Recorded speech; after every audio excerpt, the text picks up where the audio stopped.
Hi friends, எல்லோரும் எப்படி நல்லா இருக்கீங்களா? இன்றைக்கி பச்சரிசியில் காடி செய்ய போகிறோம். அதுக்கு தேவையான பொருட்களை பார்ப்போம். 3 டம்ளர் ஒரே அளவில் இருக்குது. இது பச்சரிசி, இது சர்க்கரை, இது தேங்காய், 5 ஏலக்காய். ஃபஸ்ட்டு நம்ம பச்சரிசியை வந்து 3 மணி நேரம் ஊற வச்சு எடுத்து வச்சுருக்கு. ஊற வச்ச பச்சரிசி ஏலக்காயும் போட்டு பொடிக்கணும். அரைச்சி எடுத்தாச்சு. நல்லா இது மாதிரி அரைச்சி எடுத்துக்கொள்ளுங்க. எடுத்து 1/2 டம்ளர் தண்ணி ஊற்றி கொதிக்க வைக்கணும். தண்ணி கொதிச்சிடுச்சு. இந்த சர்க்கரையை உள்ளே போடணும்.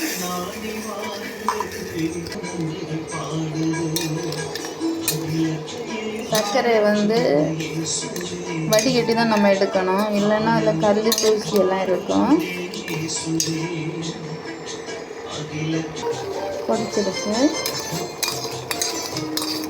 இதுக்கு எந்த பதமும் தேவையில்லை, சர்க்கரை மட்டும் கரைஞ்சா போதும். நம்ம அரைச்சி வச்ச அரிசியை வந்து இதில் ஊற்றணும்.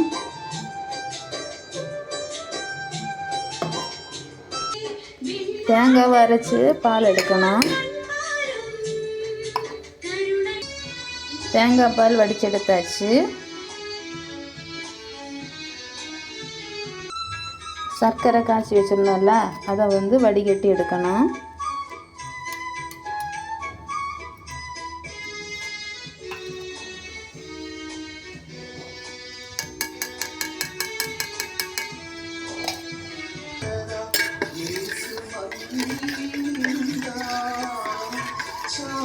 தேங்காய் பால், சர்க்கரை, இதை வந்து அரைச்சி வச்சுருந்தோம்ல அந்த பச்சரிசி, அதுக்கு கூட ஊற்றி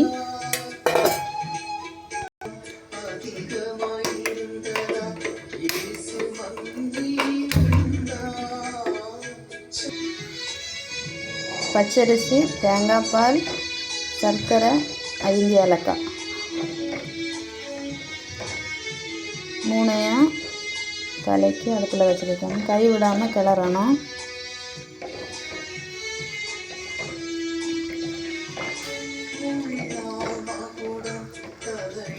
தீயை ஸ்லோவாக வச்சுருக்கணும், இல்லை சிம்மில் வச்சுருக்கணும், இல்லைன்னா அடி பிடிச்சிடும், நல்லா வராது.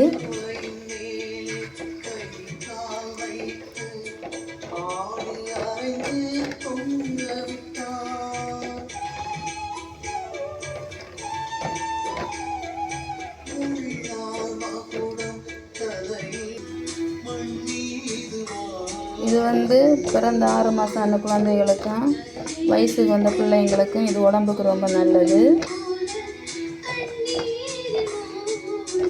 சின்ன குழந்தைங்கன்னா இப்படி கெட்டியாகிறதுக்கு முன்னாடி கொதிச்சதை எடுத்து ஃபீடிங் பாட்டில் அடைச்சி குழந்தைகளுக்கு கொடுக்கலாம்.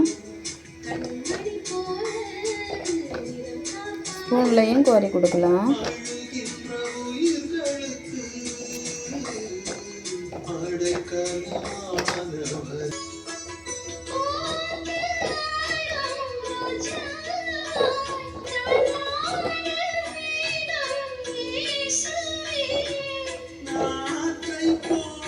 தீயை சிம்மில் வச்சுக்கலாருங்க. அடுப்பு ஆஃப் பண்ணிக்கலாம்.